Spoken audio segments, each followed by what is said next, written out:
سلام. چرا در رو انقدر محکم میبندی؟ اینا چیه؟ ساکینال چرا قور میزنی؟ اینا چیه؟ اینا رو گرفتم تست کنیم. این توت فرنگی پفکیه، این هندونه پفکی، اینم بستنی خشک.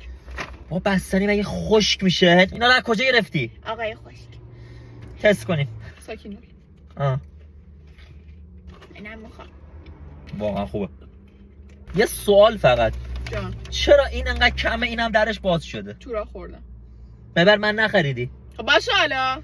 تازه کلی هم به فکرت. هم میدونستی این اصلا واسه ورزشکارا؟ برای چی؟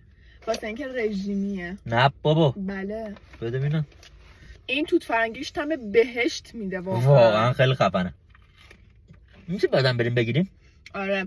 اتفاقا جشنواره گذاشتن قراره یه پک طلایی هدیه بدم. خب جزئیات هدیه رو بگم پرات میریزه. جدی؟ تو کپشن واسات مینویسم حتما بخونش.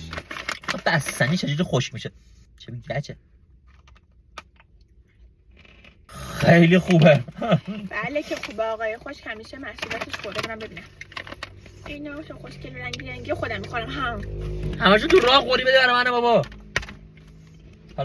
حالا باشه بیا 2 تا دونه به تو هم میدم. بیا این اوروا بخور. بخور دیگه. بخور. سر من داد میزنی. حالا بفرمایید.